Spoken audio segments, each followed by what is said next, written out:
এক ছাদের নিচে থাকা দুটি মানুষ, কিন্তু তবুও একা। দুজন মানুষ, একই ঘর, একই বিছানা, একই ছাদ, দুইটা আলাদা পৃথিবী। কথা হয় ঠিকই, কিন্তু মনের কথা হয় না। একসাথে খাওয়া হয়, কিন্তু একসাথে অনুভব করা হয় না। আপনি কি এমন একাকিত্বের মাঝে আছেন? সবচেয়ে বড় কষ্ট হলো আপনি একা নন, তবুও আপনি একা। আপনি একা অনুভব করেন। আপনার কাছে অনেক মানুষ আছে, কিন্তু পাশে থাকা নয়।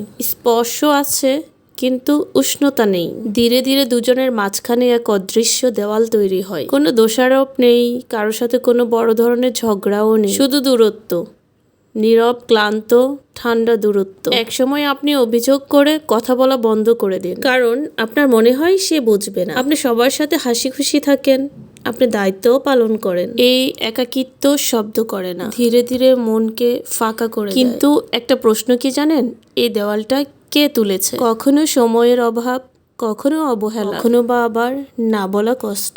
ভালোবাসা হঠাৎ হারিয়ে যায় না, এটা কথা না বলার কারণে শুকিয়ে যায়। হয়তো এখনো বেশি দেরি হয়নি, একদিন চুপচাপ বসে বলুন, আমরা কি বসে কথা বলতে পারি?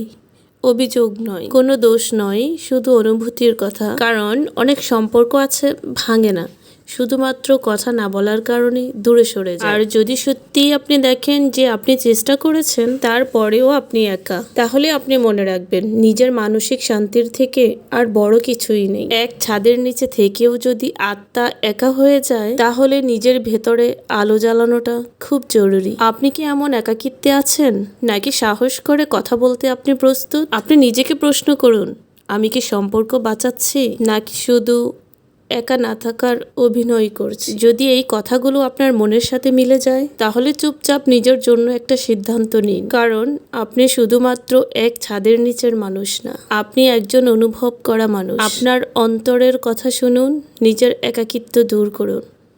কোনো মানুষ কখনো এইভাবে বাঁচতে পারে না, নিজেকে বাঁচিয়ে রাখার চেষ্টা করুন।